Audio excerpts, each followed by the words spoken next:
Alrighty.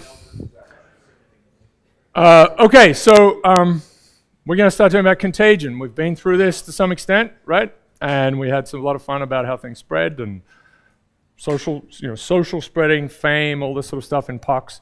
This will be more of a direct technical analysis of those things. It was towards the end of the POC, so we didn't really get into any assignments. Welcome to the people who are extra people. Hi. So we'll work, so we've touched on these, but we'll have generating functions will be involved now, but not entirely. The stuff we'll get to from James Gleason and colleagues is really beautiful, really, really nice. I did talk about it in POCs, but you guys are going to figure out some things in assignments, so you'll get it into your heads. All right, let me see. So this is important.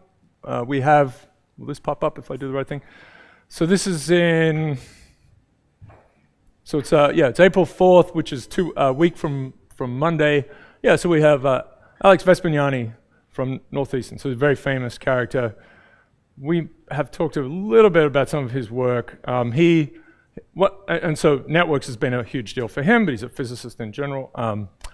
And he actually has a serious enterprise in trying to predict epidemics, right? So he had this GLEAM thing that I mentioned when we were talking about the kitchen sink type models of disease spreading, so he'll be talking about that.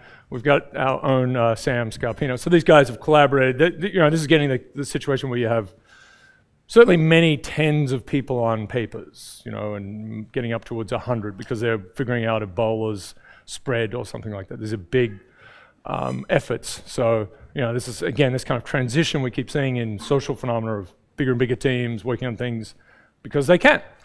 So they've collaborated a little bit, and yeah, so he's great. So that's, yeah, you should come. You must come. Please come. Okay. There'll be food as well. Not that that's of any interest to any of you. Okay. What else is going on? Oh yeah, you have another assignment here. It's pining for the fjords. I think it auto-corrected to fords.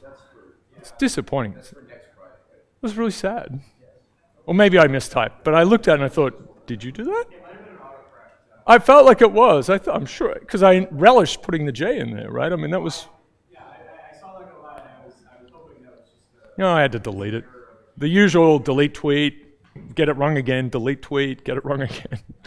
Then, send it from the wrong account, delete that one. Oh, it's a circus. Okay, so there's the tweet update.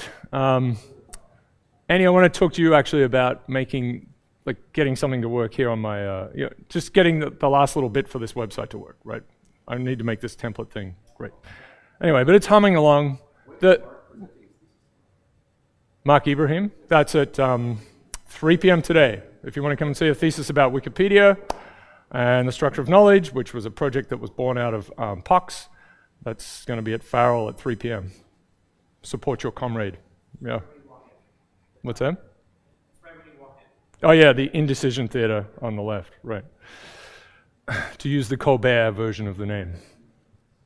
Right, okay, so let's talk about other things. So I think we're going to, I have the usual asides to play around with, but I think we should kind of get on with this one and see how we go. There's a blank canvas. Who knows what's going to happen there? Okay, good. It's going to be a little bit recappy, but it's one of these things that blends into new stuff that we haven't done.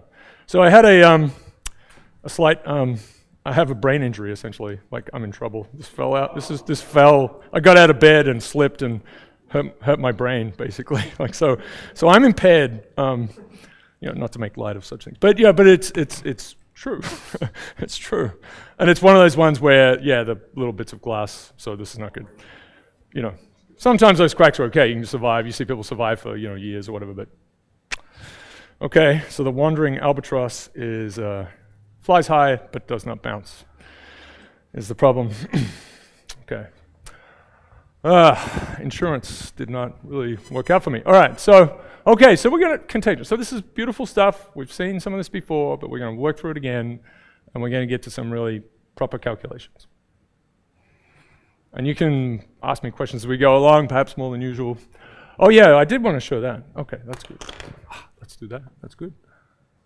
I think it's in Sandbox, yeah. So there are a bunch of extra extra tarot cards. So I want to point to them. I'm excited about this. Yeah, right. So we've got the. Come on. I've backfilled a few, right? So we had this church quarterology thing. Now we have the pancake cows. They got themselves a tarot card. Spherical cows. Assume a spherical cow, but a little more. Assume a isometrically scaling family of cows. We've got this one got his own situation there. Wow, that was a mess. This, which I think is a great result. There's a paper that just, so Google Scholar sends you, well, if you can sign up for an email and you can get the updates to your profile or anyone else's, who's been citing your stuff, right? Which is a nice thing to look through. And I usually have sort of an odd collection of things. One of them that appeared today was the allometric scaling of eyeball, the liquid inside eyeballs or something like that, which I guess someone has measured, through. Anyway, all right. It's 2/3, which kind of makes sense. I was looking through the thing. I'm like, yeah, that sounds pretty good. Okay, random networks, we did this sort of stuff. Yeah, so we've got this one now. The random sum of randomness, it's important. Oh yeah, there's a little Easter egg for you here, which is hard to see, but 20-sided dice with 17s. True randomness. Two-sided world, so it's just bipartite business, and I think we really sorted that out. We've got some more there as an example. It's funny because at the end of the last lecture I was thinking, I know I have a picture of this little example, right? And of course I put on a tarot card, so I hadn't, I'm trying to find in the slides or on my thing, and anyway, getting old. But this is the idea, right? So this is what we got to last time. Big blob starts off here. And this, the idea of this is t equals, the next time step, so it splits into 3, arrives here, and then eventually this is what's happening, right? They're moving around evenly on all of the little edges, and that's where diffusion evens things out. But there's a pile of 3 here, a pile of 2 here, and a pile of 1 and 2, right? Unevenness at the actual nodes. So diffusion evens things out in edge space. It's a very profound story, I think. Okay, for finite things. Yeah? You went home and did the infinite matrix thing. Things do come up unstuck when you're in infinite situations, which has given mathematicians a lot to do in their lives. Okay. Anyway, that thing keeps getting retweeted. I think the tweet by Danforth is up to like 70 or 80 retweets or something, and yeah. Got a lot more YouTube followers. They'll be disappointed probably, but they followed me. Okay, good. All right. I felt I needed to get that out. Really, this phone thing is just traumatizing. Oh my God. All right, so, okay. Just keep going. All right, so we have these extra guys, so I'm going to throw them in, right? So we've been through this sort of extraordinary history that we've had in a recorded history of horrible things spreading through populations, and it's one of our great fears, right? Bring around the rosy, all this sort of stuff. It's encoded in fairy tales and songs, and if there's and now we are where we are now with media and so on. If there's a small outbreak, it's the thing that spreads, of course, is the news, right? For sure, and we may or may not get a big outbreak, but it remains and will always remain a very serious thing, right? We have kind of, I guess, some farms in some parts of China are essentially sort of meth labs for flu, right? I mean, they're like, because there's a porcine involvement and an avian thing, and right. And the pigs make excellent little factories, experimental factories. So bad things keep coming out. So we had that story, we had this thing, and we'll kind of combine all of this, and I'll have a story about generalized contagion, social and disease type contagion, that they are sort of, you can put them at not the ends of a spectrum, but you can make a general model so that over here is social contagion, and over here is disease type ones, or at least elementary ones. And that's a good thing to do. I've got some problems with my little updatey things. Disease of random mixing, we dealt with the silliness of that, and so you see Scarpino, for example, if you've seen any of his talks, and you'll see this probably again on Monday, which you will all attend, he has to rail against what's going on, right? The CDC uses this model. They use this model. They want to talk about R0 because it's good for politicians, and serious, right? So Anyway, so that remains a bizarre problem. We talked about stories and fame and all these things. Someone on Twitter asked me if anyone had actually studied the Rubik's Cube spreading, and they want to work on it. So I think it's a great example of it. Anyway, but I was happy to write a paper. Yeah, social wild, right? So we talked about these things. We're going to get back into our model, but this idea of things spreading through average people, whatever the story is, and then fame, the whole music lab experiment business. All right, but let's go back to models. All right, okay, this is cool. So these are some big questions, right? And of course we're worried about this for the world, but let's see if we can do it just for a bunch of models. So what's the probability that there will be spreading, and can it happen in the first place, right? That's a first basic kind of question. Can things take off? And usually for a network story, it's about whether it's globally connected. So we have this giant component story, which we'll be able to generalize very nicely. Very basic question: how far will it go? And we address this with models and so on, but we'll in POCs, but we'll really calculate it properly here. So there's the possibility and the probability then of spreading, and then how far. And if you change the network, what happens? So degree distribution, again, is this giant piece. We can think about spreading on bipartite affiliation networks. We already have some sense of that, but we were just talking about giant components, right? So we talked about how the giant component story is almost what we need, right? If you start to if you take a system that has a giant component and then maybe take away some of the edges, and think about the edges that are on as ones where the disease transmitted successfully, is there still a giant component? You can think of it like that, right? Here's a network, well connected, and now we're going to say only a certain fraction of the edges are transmitting. Is it still connected, right? How do the details affect things? Network, of course, we have, apart from degree distribution, then we have, and I mentioned bipartite affiliation. Networks impose a lot of clustering, but then there's assortativity, right? These are all things we can tune and get different results. So we talked about one example, which was this combination, if you've worked on it in your assignments, combination of degree 1 nodes and degree 3 nodes, right? Some version of that. The one in class was simply a half of the nodes are degree 1 and a half are degree 3. So you could take that balance and then start tuning it so that the degree 3 ones like the degree 3 ones more, or the opposite of that, right? So at one end, depending on your balance of these guys, the degree 3 nodes could all just be connected to degree 1 nodes, and that nothing spreads through that. They're all little 4 clusters. So clearly assortativity matters, right? The preference for nodes to attach to different kinds of nodes. And usually for a simple notion of disease spreading, that would mean that well-connected nodes connecting to well-connected nodes is a bad situation, right? Because these hubs get sick and then they get another hub sick. And that spreads strongly. But for more social contagion type stories, that might not be true at all, right? They can kind of block things. So we'll get to that again. So again, this is going over some territory we've been through before, but we're going to sort some things out properly. What if we have one seed, many nodes, many seeds? All right, generalized random networks. Okay, let's do this. Yeah, and a lot of this stuff early on was done just with generating functions and the kind of equations you sort of, what we'll look for is contagion condition. Here's a network, here's a process on it, let's feed it into this equation over here and you get some yes or no thing out the end. It could be yes or no, or it could be here's the probability that things take off. There's all sorts of craziness here, I have to say. Okay, so a very simple thing. It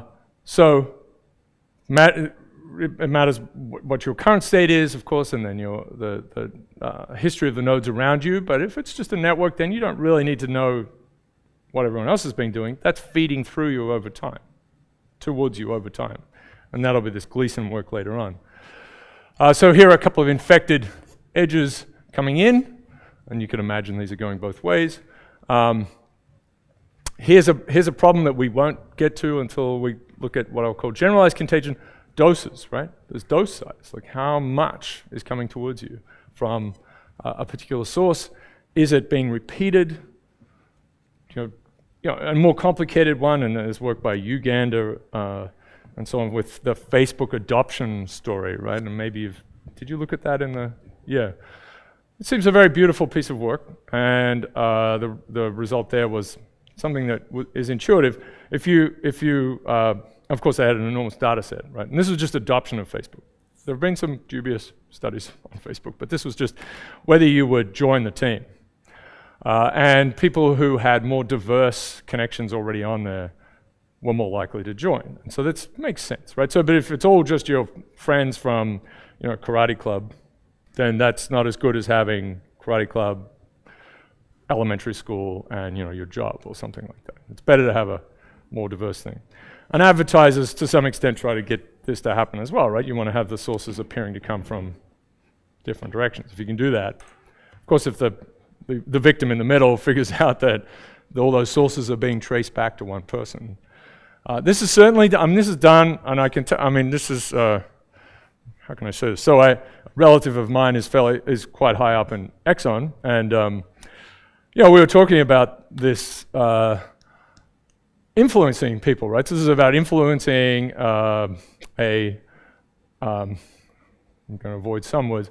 Well, the Minister for Energy, right? Which kind of an Exxon thing, right? So in a particular country, and what you want to know is, the consulting that came towards them, which was, well, let's draw out a little social network for that person, right? Who do they connect to? And then let's go out to the next degree, who are they connected to? And then let's go out to 3. And it's this picture, which we'll come back to later on, because then I showed him the stuff that you guys have seen before, and it's like, oh yeah, exactly that, right? So you go out and you start to just, you talk to these people, you talk to these people, you talk to these people, you talk to these people, and a little bit of trickle in, and it can be very effective. But you don't want to reveal, say on camera, that that's what you were doing, right? You don't want that to be uncovered, because that's not so good. Sowing the seeds. All right. It's interesting, yeah. Okay, so this is something that has been studied very little. Actually, Vespignani, who I mentioned, has a pretty interesting paper in Nature Scientific Reports from a couple of years ago, which I should put in. Vespignani, yeah. That actually looks at competing, because this is patently true, right? I mean, there are all these competing things for your interest, or even competing diseases.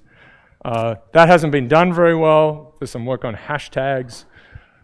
But usually it's like, what's the chance that you will adopt this thing against the sort of background of everything else? But some are manifestly competing and actually trying to block each other.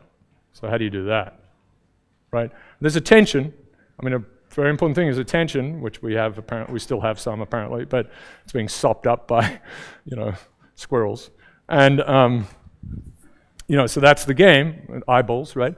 But for some people.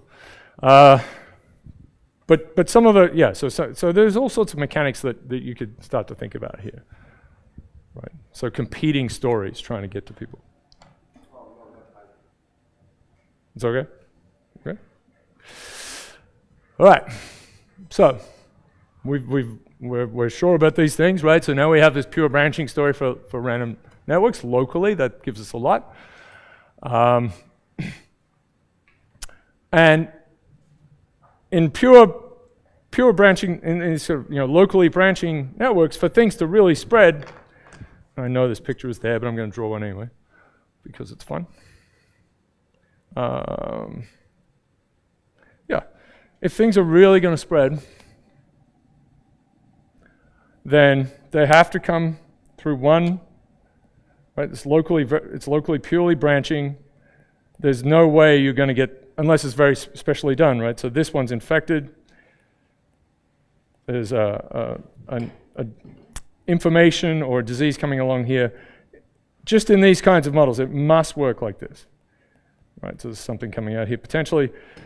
For this character here to get infected, it's always going to be about whether one of them gets them infected. This is for takeoff, right? This is for takeoff. So let me say that. This is for the start of the disease. Not just the start, but the first stages. And eventually we get to this. And this is still for pure random networks. We're going to think about this one. We're going to think about all of these influences coming in, and these are still branching, that's still true, but it's possible now that this one may take a number of hits, right? So maybe, and we'll get to this, I'll show you these pictures I've shown you before, but I just want to kind of get the, these three coming in get to it. So there's this idea of expansion away for whether it takes off, and then this contraction story around a node. And both of these can be dealt with without resorting to generating functions, although we will sort of show those as well because, for your general education and happiness. The history of this is that generating functions kind of came first in it, getting anywhere, and then the simpler story came later on, which is good. So this is about single edges infecting nodes, and it's this story. So I had to draw, I'm sorry about that. So this is successful, right? It's switched this one on, and it's begetting that now we've got 4 more. So 1 infected edge got 4. So it's either, and this is our RK distribution, right? What's the probability that a randomly approached node has k other friends? Just in the simple kinds of networks. And if it fails, then 0 other new infected edges. So it's always, just as it was for diffusion, all of these problems that we look at with networks, if you think about, you really want to think about the nodes, right? Because that's ultimately what we're doing. We want to see how many nodes are infected. Your brain sort of tries to solve all these problems thinking about nodes, but if you reframe it and think about edges to edges, then that's better, right? So instead of node A infecting so many other nodes, right? Randomly infected node infects so many other nodes, and thinking about that calculation, it's really always about edges to edges. That's how all of the generating function stuff work for giant components. And when we're doing giant components, we don't have these 2 pictures, right? There's no infection story. You can think of the giant component story as saying, well, it's traveling along here. There are 4 more in this case. There's some distribution that there are, probably that there are 3, and you look at that. We don't sort of consider this to be separate things, right? There are 4. So you go out here and you're exploring this network. You're trying to connect everything. But now we have this possibility of blocking. So it's kind of evident that you have to have a giant component for anything to spread. And then it's how well it does on that giant component. So they're either in the game or out of the game. And so first thing is the contagion condition. Given this network, and we're starting again with random networks, given this network, given this disease spreading process, so we're going to talk about contagion condition, we'll maybe have some other terms, but is it possible? Is it possible? So you'll see it's a generalization of what we had. And the way I've used this term, but gain ratio. We'll think about it like that. So so if the gain ratio is as we randomly jump on an edge, we go to a node, right, and our edge is infected. Does that node get infected? We have to check that, so we roll a little die for that. We've got some little funny die. And then if it's infected, we scoot off on the other edges, and then we roll more die, and we keep doing that. And if on average, you're getting one infected edge is getting at least one more infected edge, then there's going to be a giant component of infected nodes and infected edges, if you like, right? So you're going to see this thing spread. Okay, so we're going to have 2 pieces, a couple of pieces that get us there. So we're going to have this B function, and we'll do the simplest thing. All we know about these generalized random networks is that they have a degree k. The nodes have degree k. You can add all sorts of other attributes, right? There could be age, there could be whether they like snorkeling, there could be all these little things hanging off the node, which are their attributes, right? And it could be a type of flipper that spreads. I don't know. So and so you could put all sorts of information in here. But this is a structural piece, of course. How many other friends they have? It's very important. Weights, that's a hard thing. We haven't even talked about that, but that's floating around. But this is I have to say, when I first came to all this was not clear, and it's sort of work that's come out of teaching in this and solving various things that have led me to kind of get to a physics kind of a clear sort of expression, I think. All right, so we've done these pieces before. Let's see. So probability of connecting to a degree k node if we're on a random edge, this fantastic distribution, which is where we got your friends have more friends than you. It's a really bad situation. They're happier, they have more money, it's bad. But they certainly, with networks in general, they have more friends, and it came from this thing, right? So that you have k ways to get to a degree k node. So they get an inflation. And then this is the right normalization, so this is our RK distribution, just as we've had. So this is purely structural, just about the network. No diseases in here at all. So this is probably that we're running along our edge, because this is about edges to edges. Running along an edge, this is probably that we hit a degree k node, and there's nothing special. If you're on an edge, it doesn't matter where you came from. This is not encoded yet, but we can put that in, right? So we put in correlation functions at some point to say that, if you're a degree 7 node here, then that has some probably have been connected to a degree 8 node, whatever it is. If you like one direction, this one likes one direction, what's the probability of connecting to someone else who likes one, whatever it is, right? So you could add all sorts of things. So structural and identity-based correlations. But that's not what's going on here. You forget where you came from in this case. Right, this is the probability you connect to it. This is then the number of outgoing edges, k minus 1. And we've seen this before. And the simple thing that we move away from our giant component story is we add this piece. Because here's the probability that, so these are two probabilities. This is structural. Here's the probability that that node got infected and therefore has now produced k minus 1 new outgoing edges that are infected. And that's fine. It's worthwhile adding the other piece here, which is, well, we could also hit, all right, this is the same probability. We're hitting a degree k node. And then, of course, then we sum over all the possible k's. Yep. We get these two pieces. This is a probability there's no infection, 1 minus this. And in that case, we have 0 outgoing nodes. So this is accounting for all possibilities, right? I mean, we could just sort of write it down and that would be fine, but it's nice to actually write out the whole story. And of course, this is 0 does this thing where it makes everything 0. So this is a 0, right? Just to confirm that what you've been learning is okay. Right, yeah, no spoilers. So these things add, and we've got the right thing. But this is sort of the important bit here. Yes. So here we have either all of the edges get affected or that. Right. So that's it. Yeah. And so you could imagine a more complicated thing, which would be that has some, right. There's some expansion here of this quantity. So that's a different business altogether.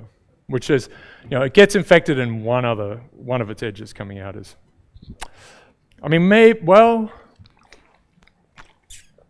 you could do all sorts of things there. You can also add, so perhaps the simplest generalization of this would be say, okay, the node is infected, and now and we'll do this in some models, with probably P, there's actually a successful communication along that next edge. And then you'd have a more complicated thing here, right? You'd have to sum over, right? You'd have probability P to the K choose K would be the probability that all of the edges are infected multiplied by this thing. There'd be 1 minus P to the K that none of those edges turned on, K choose 0 times 0. And then there'd be K ways of getting 1 that turns on, K choose 1. And then you'd have to have P times 1 minus P to the K minus 1. Right, so it would be but that would be sort of the next way to go out, yeah. So just to clarify one thing about SOP1. So there's obviously a distribution of this for K, but I don't know about that. Yeah, this is just structural at the moment. There's nothing else encoded in here. It's not node dependent. Okay. Besides the only thing that's mattering is the degree. But you guys are all seeing that you could start to span this, and this says there's no memory of where we came from. So if you want to generalize that, then there's going to be a correlation, probably that you get to a degree K node given you came from K prime, and then you'll have to have a couple of sums over here. Because now you have to say, I'm going to jump on a random edge, and you have to think about what's at that end and at that end. And the way this is set up is we're going to randomly run along this way, and it doesn't matter where we came from, because they're randomly wired up. Yeah, so this is into a node, what's coming out? What's probably that we, what's the expected number? So ultimately this is, what's the expected number of new infected edges? That's what this is, right? So we're going to call it the gain ratio, and again, if that's greater than 1, it takes off. Exponentially, yeah. So this is really this kind of a generalization of R0, or this is R0 for this particular thing, and it does have the disease's nature and the structure of how the individuals interact. Yes. What's that? If you. Yeah. Yep. Yeah, it has lots of groovy kinds of things that happen after. All right. Okay, so there's our global spreading, and I guess I like to say this. People will say cascade condition. Cascades is sort of a term. Duncan's one of Duncan's papers that we'll talk about uses that terminology. Yeah. Anyway, and the bullet things here are just to really kind of put these three pieces, because as we generalize it, you still get the same thing. You get the connection structure, what comes out of it. You get to maybe some sort of tensor type things, and this is the disease part. Okay, so a nice thing is we go straight back to where we were with the random networks nutshell story and everything we did with generating functions, which is if BK, so everything gets infected, right? Doesn't matter what the node is. We imagine we're actually spreading and everything works. It just goes straight through it. And it's not really a disease. It collapses back to a kind of more of a geometric story. And this is the giant component condition, right? This is what we had before, which had some funny aspects about it, right? So the big deal, and this is Vespignani's work, really showed this. Maybe some others had done it, but this really was the big hit for that paper, was that the variance, or the second moment of the degree distribution, governed whether it has a giant component. It's not what you would think, right? Just to reiterate this story again, the simple thinking would be, I have on average k friends, and then my friends must have on average whatever that is minus 1, because you take yourself out. So it will be average of k minus 1. That's the naive thing. But your friends are different, right? Because you're going towards them on an edge, so they have more friends than you. So, and as we've done this calculation, you end up with k minus 1 averaged, right? Which is a cool story. So if we have a parallel size distribution for these things, then it explodes, right? Yeah. Okay, seen this before, but you can, okay, and so here's another simple thing. Let's say it's just beta. It doesn't matter where you came, what the node's degree is. Very simple, we're just going to replace the probability of infection with a constant. And so this is really simple. So 1 minus beta of edges do not infect, blah, blah, blah. So it's like our giant component story again, but we'll put the beta over here. 1 over beta, beta is less than 1. I mean, the interesting case, right? It's less than 1, so this becomes greater than 1. So we have to have a more connected kind of thing, which makes sense, for this disease to spread in the first place, right? The giant component has to be dense and big enough that as you what's a way to say it? And then as you sort of, with probability beta, you remove edges, essentially. And so that you can think of it like this, they do not transmit, or you can just simply take them out beforehand as well. So there's this sort of geometric version and then the dynamical version, and we kind of can have it both ways a little bit here, which is you just take the network and then go to every edge, and with probability beta, keep it in. 1 minus beta, take it out. And then look at if it has a giant component. So it's a static kind of story, but at the same time, it's also talking about if you randomly choose a node and then take off, and we'll randomly choose an edge and then take off and take off and take off, does it spread? So it gives you both things, right?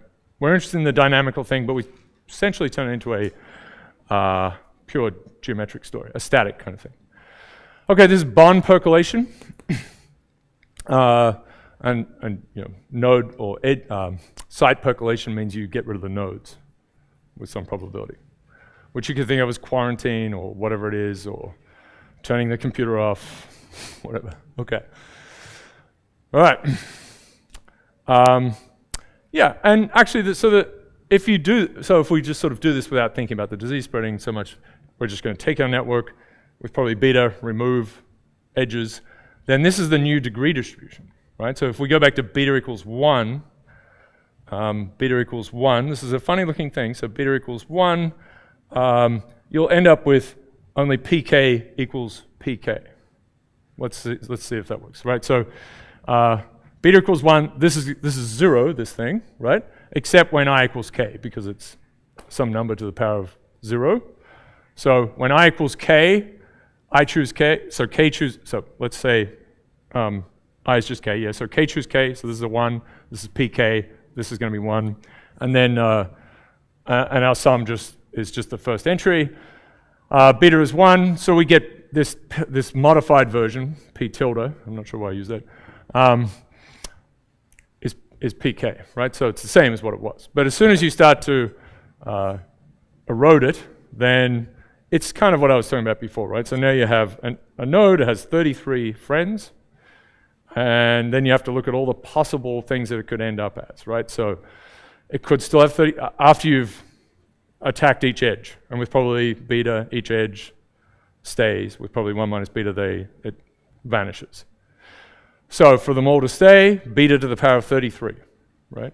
For them all to leave, 1 minus beta to the power of 33, and then you have a binomial little widget which is coming in to assist with every possibility in between, and that's what's going on. So why it works like this, summing upwards, is that if you want to think about the resulting distribution, right, probably that a node ends up with 17 after this sort of attack on the network, well, it has to have had at least 17 edges to start with.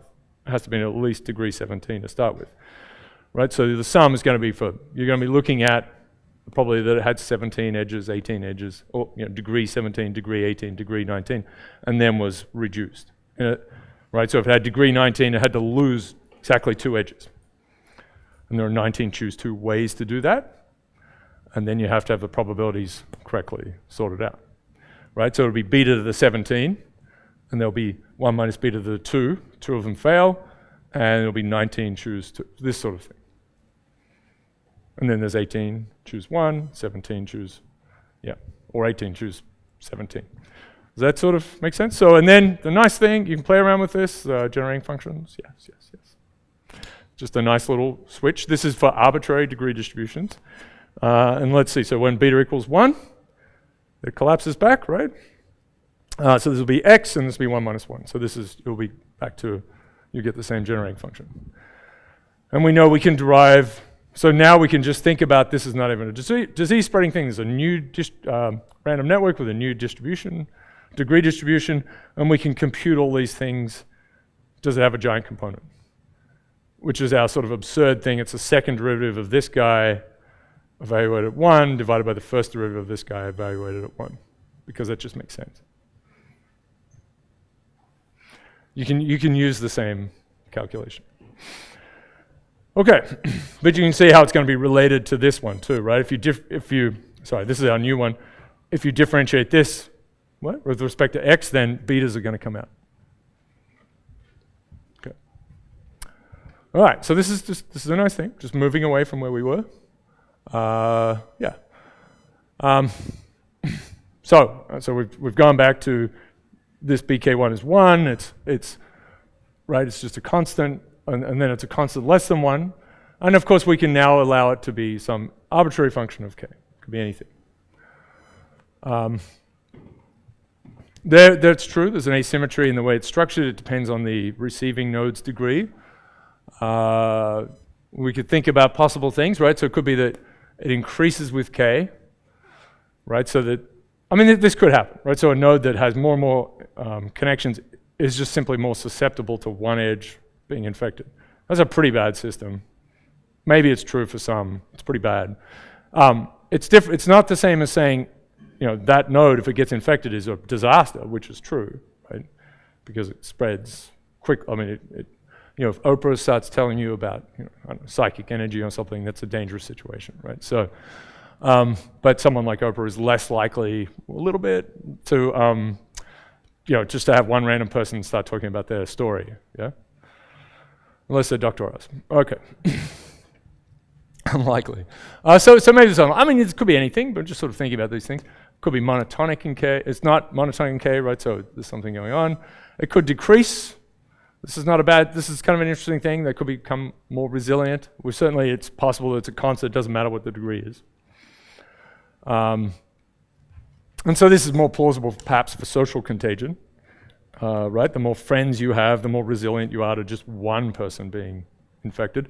And I guess this is set up, I haven't quite said it, but there's a BKJ here as well, right? We'll come to that later on, which is if J of your friends are on, what's your probability? So there's a little matrix of probabilities for infection that's sitting here, a little upper triangular, or lower triangular. Oh, it's hard to think of. Okay, yeah, right. Okay, so more well-connected people are harder to influence, so that's fine. You know, so we should be able to dial it around and get all sorts of things. And we'll do that. This is a simple example. So let's imagine this, right? So it's decaying strongly. Yep. And this is just completely contrived, and we can do something mathematically. Again, arbitrary degree distribution. Let's put all our pieces in. This is just the statement. This is the gain ratio.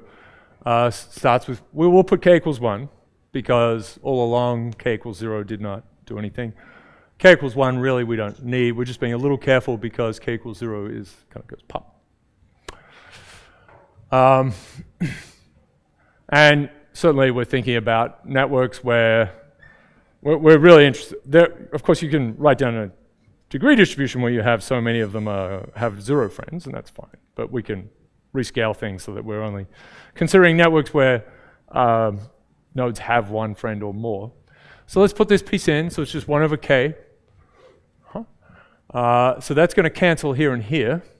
All right, so let's do that. That's gone. Yep. And we've got this beast. And then just going through and computing things, right? So this is a constant, it's the average. Yep.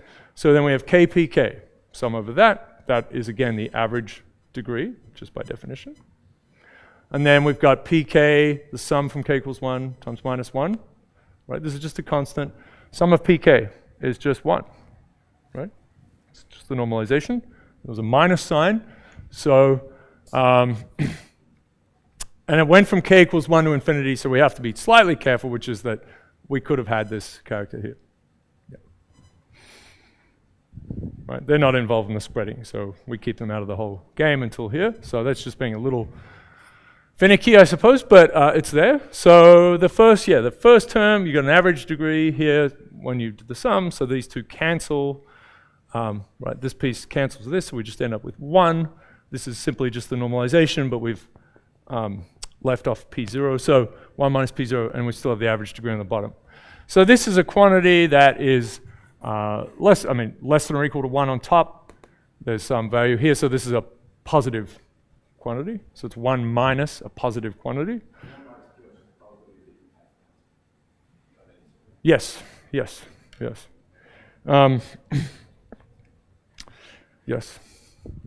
There's an elaborate, nerdy schoolyard taunt probably associated with that, but yeah. Which would ironically lead to having no friends, right? That, like the Big Bang Theory guys would say. All right, so, which I think is always a little on the nose, that show. But anyway, so it's always less than 1. So this particular little construction, it's too fast, right? I mean, it could be super connected.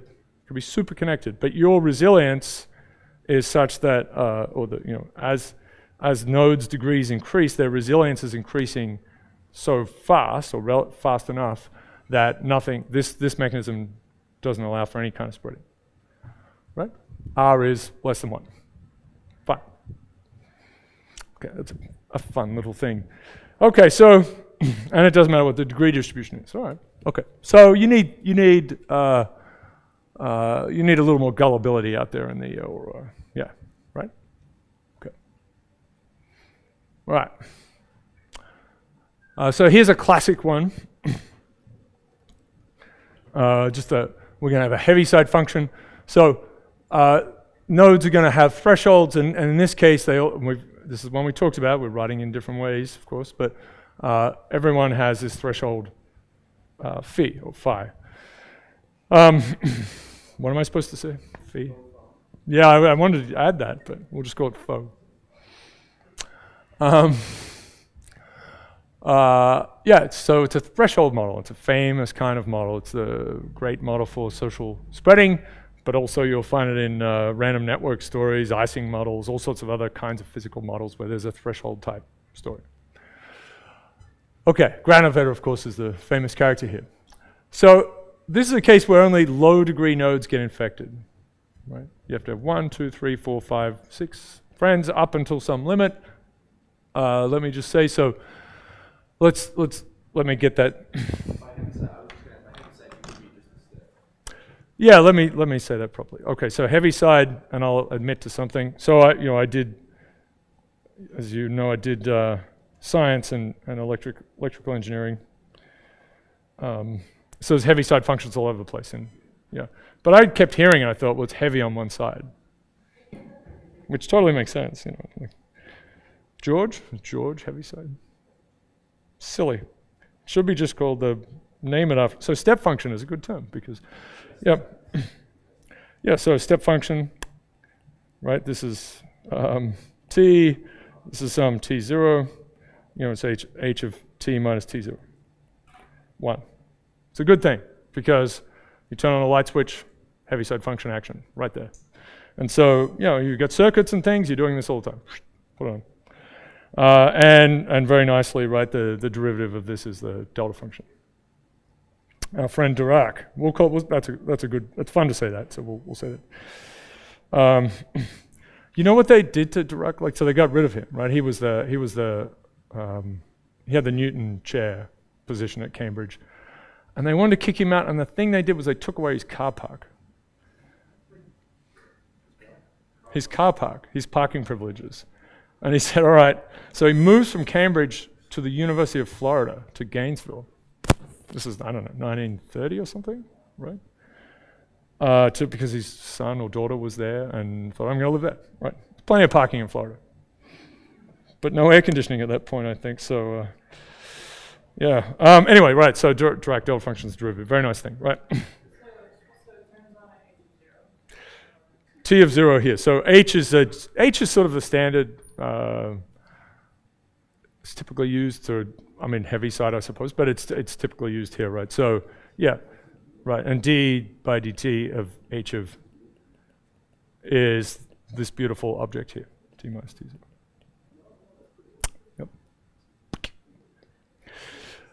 And it, you know, there'll be slight odd technical things, right? That it's actually at t0, it's a half. Sometimes it's useful to do that because some mathematicians got involved. They said, you know, guys, the engineers, well, just turn it on, you know. This should be 11.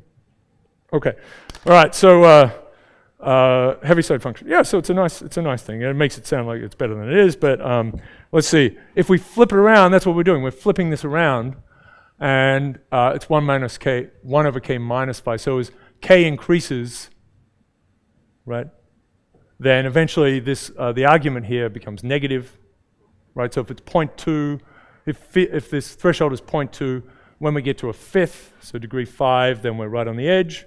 It equals a half. Also, let's say it's, you know, often we've used 0.18 because that's kind of a nice thing. So if the threshold is 0.18, then 1 over 5 is 0.2, so that's 0.2 minus 0.18, it's just made up. So we have 0.02, right? So it's still 1, but when you get to 6, k equals 6, then suddenly you've got too many friends. Like one of your 6 friends doing something, wearing Ugg boots is not enough.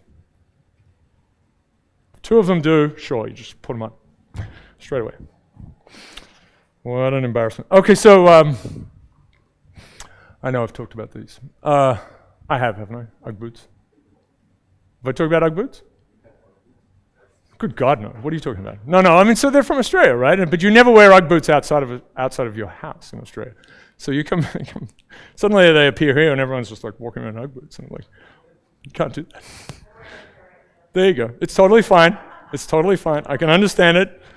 No, because in this, it's fine. It's completely accepted. And well done for Ugg, because otherwise you get to exhibit the object, right? And it's like, oh, that looks comfortable. This is very important for making things sell. People, you have to show the object. But I have residual like, oh my God.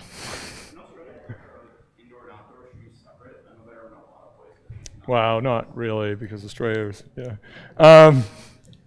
We have telephones. What's that? That is a question you get asked. Indoor, outdoor shoes? No, not like, say, an Asian culture sort of thing. No. My poor mother struggled mightily to get people to take their shoes off from the farm. Lots of mud. So, I mean, in effect, you did, right? You had slippers. You'd have slippers. And then you have your pipe and a comfy chair. Pipe and slippers is a good way to think, actually. Okay. Allergic to tobacco, so that's why my career is failing. Anyway, so only because for nodes, yeah, with low degree, so it's a nice structure. Yeah, good. Okay, what else is going on? Yeah, so we'll call these nodes vulnerables. This fits with this work by Duncan and then work we did later on together. But many other people have done these things. This is just some terminology, so they're vulnerables in that they're susceptible to this one person turning up. Right. And this is what, yeah, these things will then really, whatever this contagious element is, if it's got this situation going on, there are vulnerables, enough vulnerables in the game, then it will potentially spread enormously. So I know I've talked about, we're going to get into some more details about this whole thing. So one of their friends flip and then they're in. So there is a sense of competition.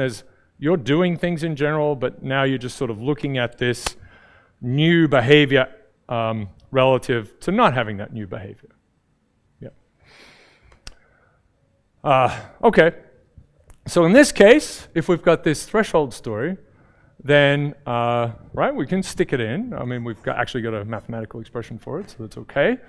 But this is just 1, right? If the argument is positive and 0 otherwise, except for let's just not do that. In fact, the definition we use is if it's 0, it'll be 1. You're on the cusp. So a way to write this properly is it's going to be the floor of 1 over phi. So let's think about that. So we want this to be greater than or equal to 0. I guess I can scribble this on my thingamajig. Yeah, so 1 over k minus phi is greater than or equal to 0. Let's do it like that. Yep. And so k is, if I can do these things, smaller than or equal to 1 over phi. Right, so we're going to put the 1 over k on the other side, then the phi on the other side, and then invert them, so that flips the inequality. And k has to be an integer, so it's the floor of this guy. Unless I've lied terribly to you. That's what it looks like. Okay, so, although I knew where I was going. So right? Yeah? Okay, good. So that's this piece. And so, again, if this is 0.18, then we'll have the sum from 1 up to 5. That's good. So you take your big network, your big random network, and you will remove, or it's not removing now, the ones that are in the game. It's not removing edges like we were doing. Take your big network, they're all connected in various ways, and then you simply remove all of the nodes that have, in the sort of example I'm giving you, degree 6 or more. They just vanish, and all of their edges vanish. And then you want to see, does this thing still have a giant component? And if that giant component gets touched, someone in there starts wearing Ugg boots in that giant component, then goes through it. Right. Now, as we've talked about, there are some more subtleties to that, because that giant component, when we start putting back those other nodes that have that need 2 or 3 or 4 or 5 hits, they could turn on, once this initial thing burns. What have we done? I got it. Okay, all right. Yeah.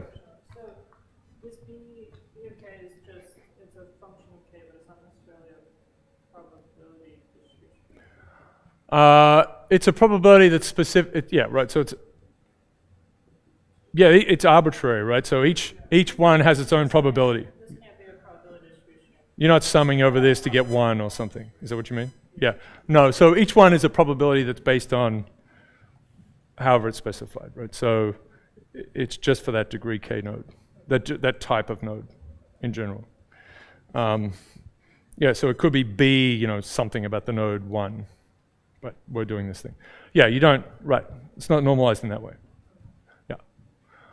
Yeah. So in this case, of course, right, so in this case it's, you know, 1, 1, 1, 1, 1, and then zeros. Yeah. Good, yep. Ah, it's really nice. This is very delicious. Really is. Good. Okay, so so this is our thing, right? We want this gain to be greater than 1. And so, you know, it could have been the case that the sum from k equals 1 to infinity of this thing is greater than 1. Now we're going to truncate that sum. And depending on the situation, you know, if it is greater than 1, there's some truncation at which actually it drops below 1.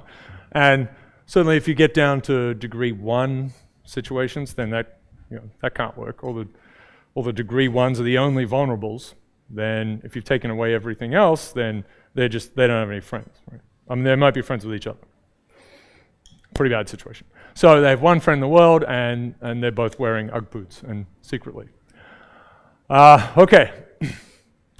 And we've talked about this, right? So the ones you want to get to are the influential vulnerables if you're trying to spread a good thing, let's say. If you're evil, you also want to do this, which is a problem. But you want to get to the people who are somewhat they're susceptible to the message, and they'll influence as many people as possible.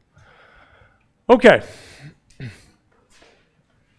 Yeah, so as this threshold goes up, so people's thresholds are increasing, you know, the fraction of people around them that they need to be on before they switch goes to 1. Then you know, the thing spreads less. And on the other hand, if their threshold, and you could have a threshold of 0, that means you just aren't. This is great because you found Ugg boots on the web, or whatever it is. The thing that you're you know, because we're talking about the social aspect of people watching each other. There's certainly all sorts of other inputs into things. Okay, so good. Yeah, so it turns out we'll see 2 phase transitions. The first one makes sense, it's sort of the giant component one, but the second one is very interesting in that it is when there isn't a giant component of vulnerables left. Again, it is a path we've traveled, but we're going to talk through it again. What else are we going to say there? Yeah, it's a peculiar thing. All right. Okay. We okay? There's some scribbling. Yep. Oh, there's a good example. This is just a random aside. This is a serious situation. Do you know about this? Yeah. This is pretty bad. So this is a virtual plague. It was quite a bad. I know we get many more examples in the last one about Look, I mean, Wikipedia's got it. Here you go. Video game glitch. It's a virtual plague. The details are great. Of the new raid Zul'Gurub and its end boss Haka the Soulflayer. Highly contagious debuff spell called Corrupted. It's pretty bad. Yeah. It spread across. So there you go. It was actually really quickly killed lower level characters and annoyed higher level ones. Yeah. So it's actually serious. So epidemiologists had a look at this, and yeah. Science right there. Okay, some more. The Great Zombie Plague of 2008. That's good. And then the people who studied it. Oh, it's great. We will get to. I will talk about some other things. There's a series. So there's the. And I know I mentioned it last time, but there is the SZ model, right, for zombies.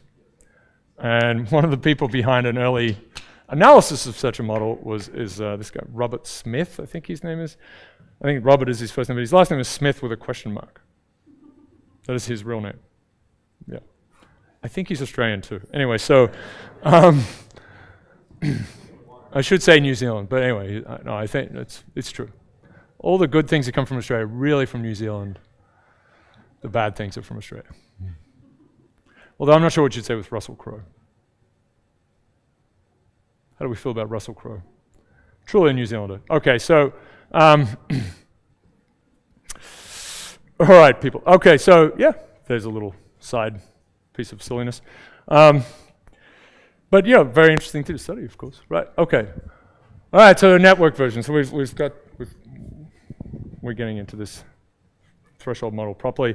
mentioned these things. We've had the tipping model. This is where the tipping point comes from, right? Schelling's model.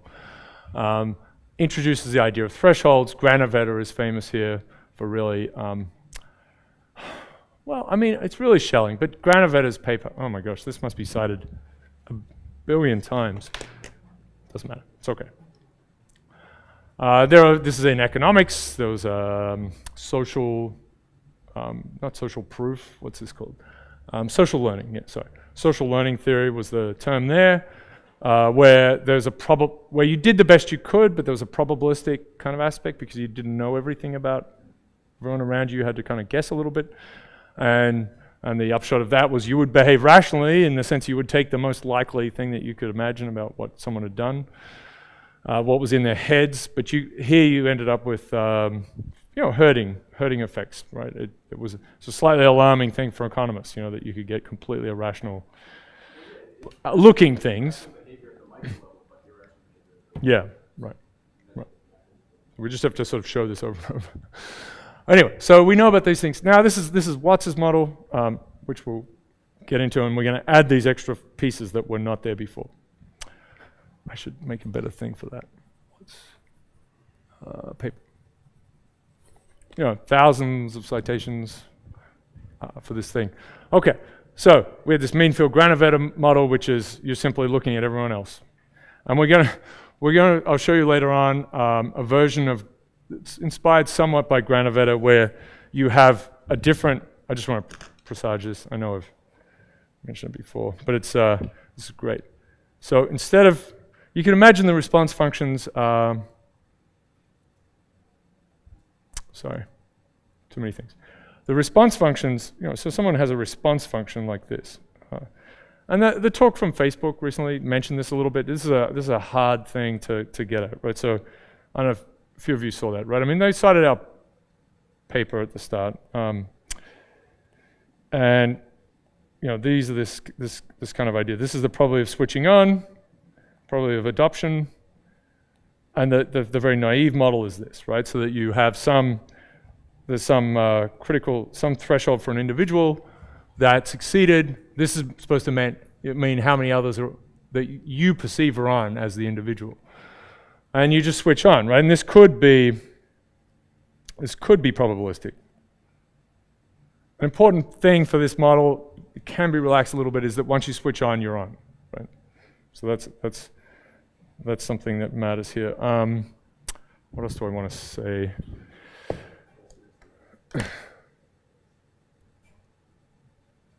Yeah. So this is what I want to say. So this kind of response function, you can imagine other response functions that might be like this, right? So here's one. We'll get to this later on. This will be a lot of fun. So there's a phi on and a phi off. Very simple thing, right? So this is a hipster kind of thing. Yeah? This is a hipster model. We had a paper in Physical Review Letters on this, basically, which is, it's cool, right? Because, you need some people on your side, and then it's all right, yeah? But if everyone's doing it, it's gone. It's very human. And there's a version here. This is great. I mean, this is so much fun, this thing. This is where we sort of walked off the reservation a little bit and got inspired by the math side of things. This is work of mine that sat there for almost 10 years because I felt bad about it not being quite about reality anymore, but inspired by, but not applicable to. So you have a response function like this, which is probabilistic, right? So that no chance of switching on if no one else is doing it, no chance if everyone is, and then this kind of, a tent map. And this is tent maps are cool, right? So tent maps are cool. They give you chaotic behavior if it's just, right? So if it's just this is insane. If you know your chaos, right? So let's put it in the y equals x line, right? So this thing bounces around, right? The little thing. It actually gives you a uniform invariant distribution on 0 to 1, right? So if you look at where this iterate is in time, it will be with a uniform distribution. So it's a cool map. It's a cool map. But you can make that map out of these things. We'll get to this later on by averaging ones that with probability, uniform probability between 0 and a half, that's where their on switch is. Probably a half and 1, that's where their on switch is. The average over all these deterministic responses is this. So you can actually, and then you go from having a network connection of people to everyone looking at everyone else, right? So you can have everyone have this response function and everyone looks at everyone else, which is really just the original tent map, even though you're sort of saying this population. And then you can go in two ways. You can say, okay, let's make them have deterministic ones so that they still average out to look like this big global thing. And then let's pull away from that fully connected system to them only seeing a few around them.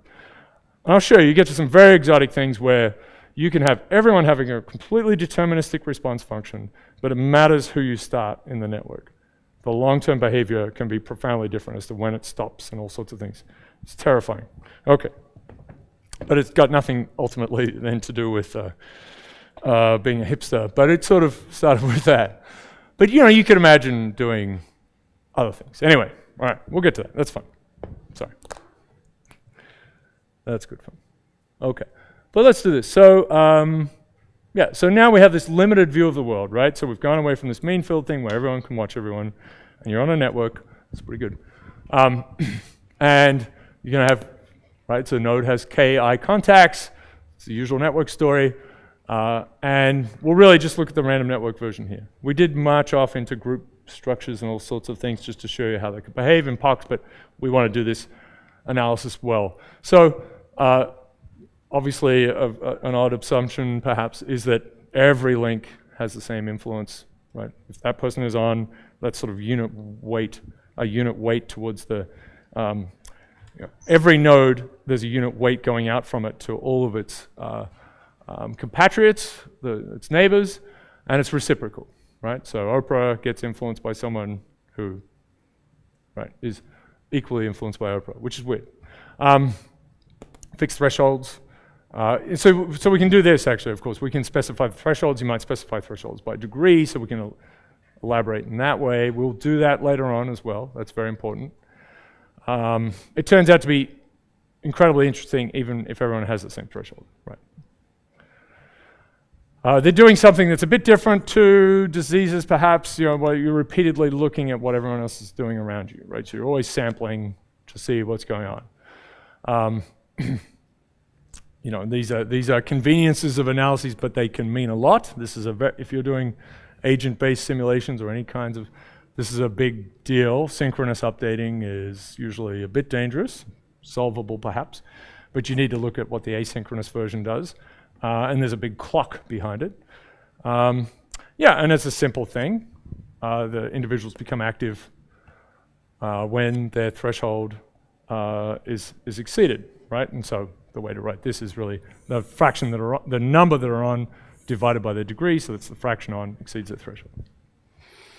And what we're going to do that we didn't get anywhere near really is figure out what's the possibility of contagion in these systems, what's the probability, and what's the final size. And the math for the final size is really fantastic. It's a trick, it's a trick. We've talked about the vulnerable one, so we already have this cascade condition. There's something more we need to do to get the probability of actually taking off, because you could start with someone who's got many friends and they connect to this vulnerable component. So we have to do that.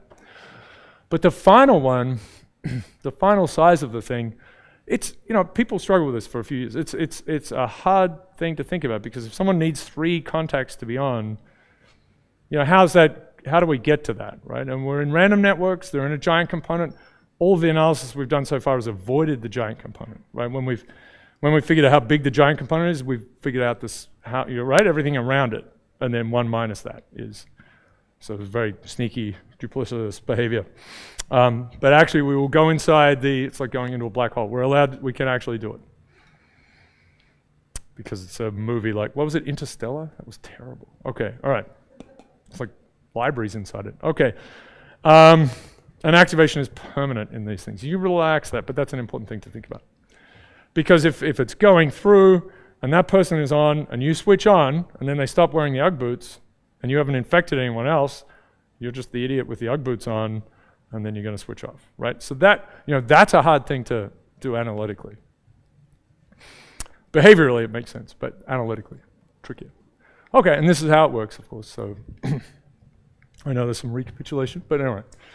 That's good, it's good for you. So time 1, there's an infection coming in here, and this is a case where everyone has a threshold of 0.2. So 1 out of 5 friends are on. These arrows aren't really directed. They're just indicating how this spreads. Right, so all of these are now have one of their friends are on. This is not obviously not a pure random network. It's just illustrative. That's right. We would never have local triangles, local small loops of any kind, but this is just how it would play out on this small piece of a network. Okay, so yes, 1 out of 3 were on. So this is on. This had 1 out of 6, so it's never going to switch on from this direction. You're going to have to wait for potentially a much longer thing. There's a big network. There has to be a loop that comes around and gets this one later on. This one had a whole bunch of other contacts. One of them turning on, they'll notice it, but it doesn't register.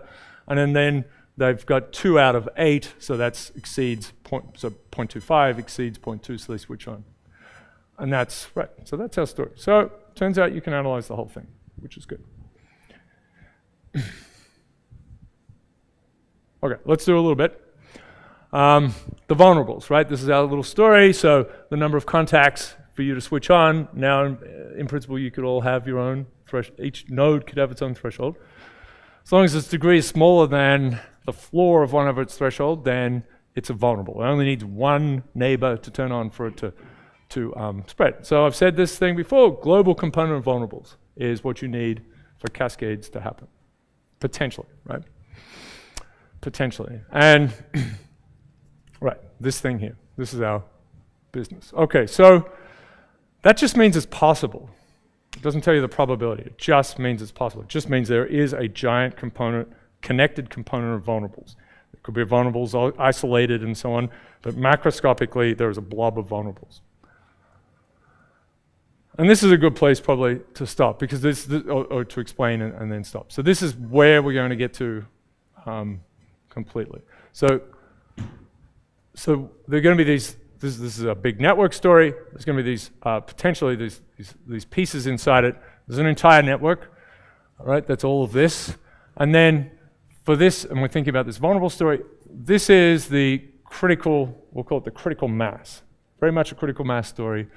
If this thing takes off, if you started all of these, then yes, of course it would spread, which is usually how critical mass stories work, right? You have to have some fraction on, and then through some other mechanism, and then the sort of social contagion part can take off. There's a critical mass in here, and it's really the giant component of vulnerables, right? So all of these, for this example we've been sort of talking about, these are all nodes with degree 5 or less, for this one example. So they're all degree 5 or less. Anyone that starts in here, if anyone is, so we're thinking about one initial seed, anyone is turned on, then all of these will be infected over some period of time. So that's a bit tricky because there's some order of how they become infected. Turns out we can deal with all that. And then potentially, there are some out here in this final size that's infected. It has to include all of the critical component, vulnerables. These are ones that are not vulnerable out here, but will eventually get 2 or 3 or 4 hits, whatever it is that they need to exceed their threshold. So this is the final thing. If you start, now, as I said, if you start the thing here, it has to spread through here, but there is also then a triggering component, so we're going to call it triggering component, that encompasses this. It may just be the critical component. It may just be that. But it has to be at least it. There could be some nodes out here that have many, many friends, as I said before. You switch on one of those. Most of their friends may be out here, but they have one friend in here. They're vulnerable, so they go, and then it spreads through here. But these things don't necessarily overlap, right? So someone in here may switch everything on. I mean, they will switch everything on because they're in the triggering component, but they may not be in the final network, the final infected component, because maybe they've got 100 friends, right? We never get to them. So this is the general structure of the thing, and there'll be a very nice calculation to get to here, which we are talking about this threshold model, but it will apply to any kind of contagion, disease spreading, like things. It'll be very general, very, very general, and you can kind of generalize from there in other ways with this assortative networks, et cetera, et cetera. So That's a good place to stop. We will go through the calculations, and yeah, so this is what we're going to get to. I'll say it. This is the average degree. This is just for Poisson normal standard random networks, Edish ready networks.